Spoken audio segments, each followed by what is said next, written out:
Joyful Journey mentor, Anthony Harcher, and I look forward to sharing more insights on how you can maintain momentum in 2025. This is the second bonus episode to drop in 2025. There's a lot more in the pipeline for you to look forward to, but this is a continuation on the previous bonus episode, which was around how to kickstart happiness in 2025, and I gave 5 hacks on how to go about doing that.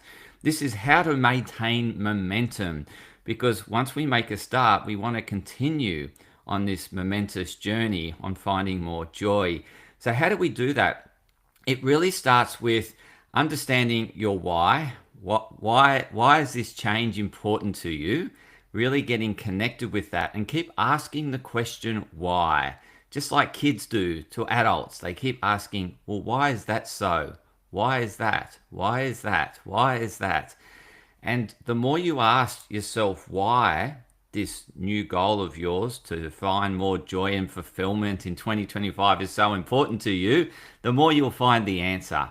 And eventually you'll come to the answer or the realization of the underlying why behind the why. And that is so connected to who you are and so important to being the best version of you. So ask yourself why, and keep asking yourself why until you get a really profound connection with that why. And it will result in tears when essentially that brain and heart align, and what it does is result in this gamma burst, and this gamma burst brings about this change in energy within the body, and it's tears of inspiration when you come across that important why it's so important to you. So I heard this on a podcast I recorded last year on the Me and My Health Up with Rob Evans, and he said, find your why until it makes you cry. So keep looking for your why until it makes you cry, and then it's really important to you. So that's the most important foundation to maintaining joyful momentum in 2025, is why is it so important for you to find or experience more joy in 2025? Why do you really want that? Why is it really important to you? Look in all areas of your life, in relationships, in family, in mental growth, in business, in career. Look in spirituality, look in all areas of life, and there'll be a particular area that it's really connected to. And there's connection in all areas. You just need to look for it. And so keep asking yourself, why is it important for you to find more joy and fulfillment in 2025? That is the foundation to maintaining momentum throughout 2025. The next key foundation is that self-awareness of, are you going into old patterns? It's like, so when we're stressed, we will default to old coding in our brain. What we know, we default to what we know. And so it will sort of light up the neural network of those pathways that we know we get this certain outcome. We feel more certain when we do this action. And so we can easily divert back to old habits when we're stressed. And that will happen in 2025. Stress is always happening around us. Stress in all sorts of forms is coming at us. And so what we want to be is really self-aware that, I'm defaulting, and pick yourself up as early as possible into old habits. And so that self-awareness is really important, to have that self-awareness. That self-awareness will be how you will determine whether you're in these old patterns. There will be old habits that don't serve you, that you want to get rid of, and result in outcomes that you don't like. And so you can pick it up that way. When, I think another way of really finding it, when you think that everything is unfair, like that sort of everything's working against me, there's no doubt you're going back into old patterns, like that closed mindset. Whereas when we're in that expansive mindset, we can look for why things are happening, and what is it teaching us, and because we have that open and growth mindset when we're in that way of thinking. So it's that self-awareness that you've gone into the old pattern, and then what you need to do is calm the nervous system, because whilst the nervous system is agitated, the mind will shut down and go with what it knows because it's in survival mode. And survival mode's all about getting away from a threat, or resisting what you don't like, and running towards what you like. So that's the two black and white styles of thinking in the animal mind, or that survival mindset. So in order to step out of that, we need to calm the nervous system. So do practices that really calm you. So once you pick up this self-awareness that you've gone to old habits, pause. Certainly pause. So say, yes, I've picked myself up. I'm going to old defaulted patterns of behavior. I'm aware of it. I'm going to take a deep breath, and then do something that calms your nervous system, that serves you. So you don't want to go to a packet of biscuits or an ice cream, because that's not going to serve you long term. You want to go to habits that calm the nervous system, that are sustainable and that are going to help you thrive, such as breathing exercises, such as stepping outside, connecting with nature, maybe calling a friend. It's the things that you do that calms your nervous system, that are sustainable and supportive of your growth and development. So that's what you want to do in terms of, once you've got the self-awareness, is calm the nervous system. And when the nervous system is calm, it's now reflecting what happened. So it's having that reflection as to what happened, what drove you into that old pattern, what turned you into that, that old mode. So what drove that? Understanding what triggered it.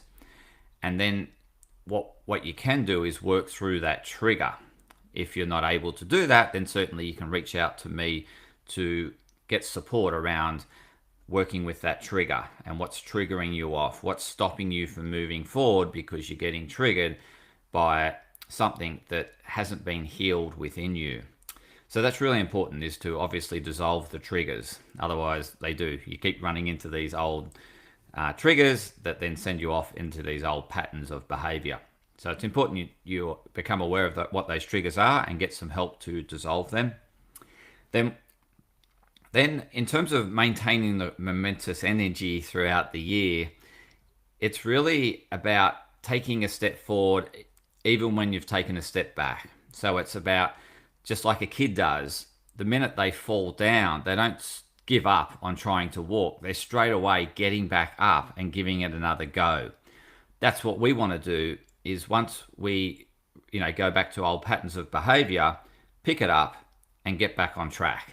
That's the most important thing. It's not self-sabotaging and beating yourself up that you shouldn't have defaulted to old patterns of behavior. It's recognizing that you've picked it up. You've got the level of, increased self-awareness now to pick it up before it continues, and now you can get back on track. So that's really important, is that you take that next step to go about, staying on course, staying on track. Now, in order to maintain that momentum on track, it's really important that you look after your energy. So when we've got energy, we feel unstoppable. When we don't have energy, we feel there's resistance. It's hard, it's difficult. I don't feel like it. So it's really important that you're doing things on a regular basis to maintain utmost energy, optimal energy. Now, what's really important in terms of maintaining optimal energy is, again, consistent behavior around healthy things that serve you, things that serve your energy. So I mentioned in the previous episode, the bonus episode around the 5 happiness hacks, was it's really important to stay on priority. So the minute we get off priority, like doing the things that are important to us, we lose energy. So you certainly want to make sure that you're filling your days with high priority actions and working on them, because they will drive momentum. That will give you energy. If you're working on things that aren't important to you, that are low priority, that will drain your energy. It's just like a massive sinkhole. You'll just get zapped of energy when you're doing things that aren't important to you, that are low priority. So really make sure you're staying on priority. And when you get distracted, it's because you're working on something that's low priority. So then you want to think about, how can I avoid this distraction? Could you delegate that task to someone else that loves doing it? So maybe find someone that, or find the meaning and the fulfillment in doing that task. How is it benefiting you? How is it serving you? And if you connect to that meaning, then that task doesn't become so much energy zapping. You can see how it's part of the bigger picture. So really important you stay on priority throughout your day. But the other thing is a consistent to bedtime and a consistent wake time. That's really important around sleep. And sleep gives us an incredible momentous start to the day. When we wake up rejuvenated, there's no better feeling in the morning. Wake up full of energy, ready to start the day, ready to rip into your priorities. So really important that you maintain consistency around the same time to bed and the same wake time within, plus or minus half an hour is probably ideal and optimal. And the more you can do that, keep it to plus or minus half an hour, the to bedtime to wake time, the better you'll feel. The body gets in a nice rhythm. The moment you go to bed later or wake up later, that momentum's lost and you lose that energy. You lose that flow, that really, strong momentum that you created. So I experienced this on New Year's Day because I went to bed later New Year's Eve and I really lost my energy flow, but I got back on track fairly quickly. Certainly today I was bouncing again.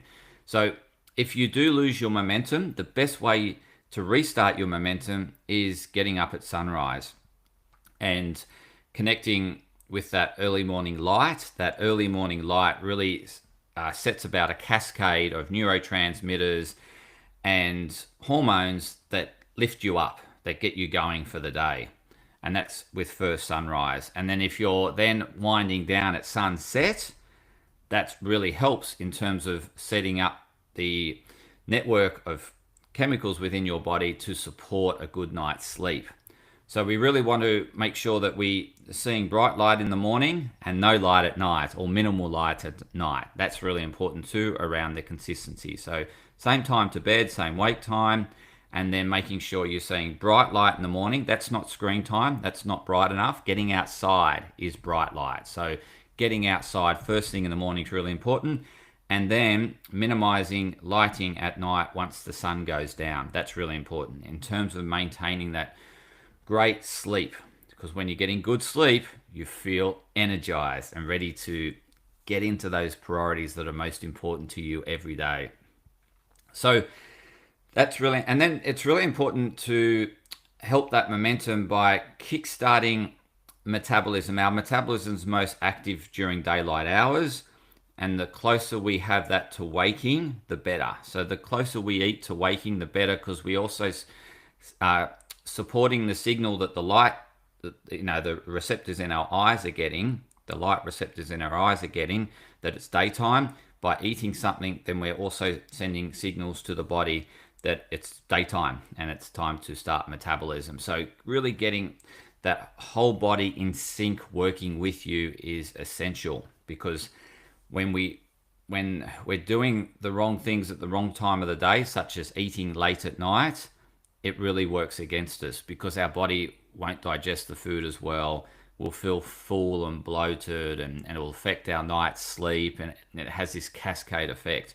So it's really important to work with the body. The body was designed to be active during the day, resting at night, and eating during the day, and resting the digestive system at night. So work with that, and then the body will give you back optimal energy. So in terms of the foods to eat throughout the day, what we want to do is concentrate on eating foods that maintain level blood sugar. So what we don't want to do is create spikes and troughs in blood sugar. What creates spikes and troughs in blood sugar is carbohydrates. So excessive carbohydrates. So okay to have some carbohydrates with a meal, but you don't want the meal laden with carbohydrates. So you want the meal to have some, not too much, but you want to have mostly protein and fats and a bit of carbohydrates. and that will help maintain good regulated blood sugar, which will help you with consistent energy throughout the day. So when we're majority in that fat burning, then that really helps with having level, steady energy throughout the day. When we're relying on carbs, we have peaks and troughs, and that will you'll be on a high and then on a low, high, low, and that really affects your momentum throughout the day. Whereas if you're majority burning fats and proteins, then you'll have more steady energy and you won't have these peaks and troughs. So that's really important. Really important that you don't pep up too much on caffeine, on sugar. These sort of things will just give you these highs, and then after a high, you'll have the inevitable low, and that halts your momentum. So if you want a good steady energy throughout the day, eat more fats, eat more proteins, and a small amount of carbohydrates. So that's probably the best way to eat throughout the day, and also not eat too much. So when we eat too much, we create a load on the digestive system. The digestive system requires more energy, and that takes away from our brain energy. So we don't want to eat too much. So really, you want to eat like till 80% full, not 100% full or 120% full. Only eat to about 80%, and then you don't want to be constantly snacking either, because that can create these troughs and these peaks and troughs too. It's more having periods of fasting, so having good chunks of fasting, like at least 4 hours between eating, because it takes a good 3 to 4 hours to digest a meal, depending on how big it is. But if you have that sort of every 4 hours, that's much better than eating every 2 hours. And that also allows the digestive system to clean out, to cleanse, and repair. So we certainly want that to be happening. If we're constantly flooding the digestive system, we're affecting our energy to our brain, and we're also creating a load for our body to work on, and we don't feel great. So it's good to have periods of fasting, so that it's okay to be a bit hungry at times. Have a sip of water. So that will really help your momentum during the day, and also regularly getting up. So don't allow long periods of sitting.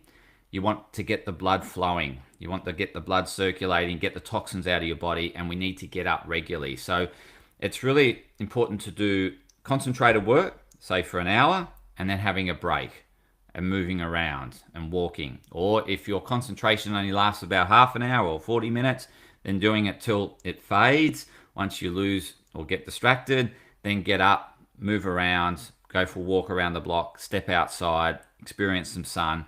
When I take my breaks, I get outside and get sunshine, because that's telling my body what time of the day it is, and then I stay in sync in terms of the night-day cycle, and I get a really good night's sleep. So I'm regularly checking in with the sun throughout the day with my breaks, and in my breaks I'm walking. And often in my breaks, I'll take phone calls, or I'll do a walk and talk on the phone. But yeah, I'm certainly not sitting down all day. I'm up, moving, and that allows the blood to circulate, the oxygen to get around the body. It allows the lymphatic system to drain out, get out the toxins, get out the waste products, and it will keep you energized.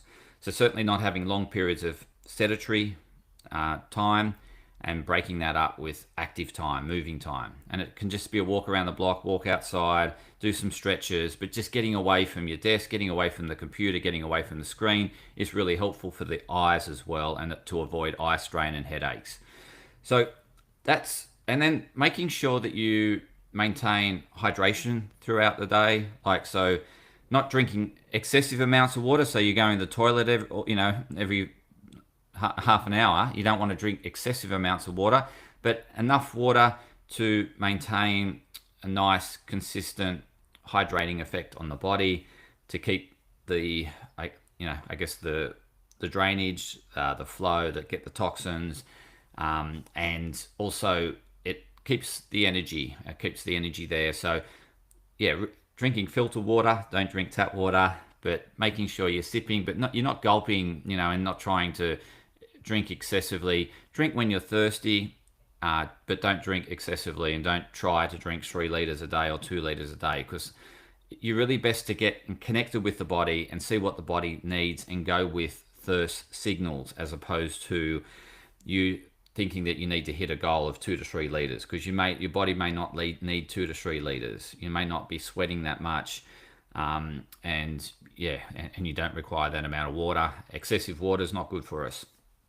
So they're my top tips in terms of maintaining that energy throughout the day. Really important that you embrace these sort of tips to really maintain that good momentum. Otherwise, when you're having these troughs, you lose momentum, you lose motivation. So really, go about supporting your body so it can support you to stay on priority and to do things that are most important to you, that give you the most fulfillment, and that will maintain good, joyous momentum in 2025. If you need help dissolving those triggers that keep coming up, that put you into old patterns of behavior, then please reach out to me, Anthony, at joyfulmate.com. I'd be happy to help you along your joyful journey in 2025. And until next time, continue to experience joy.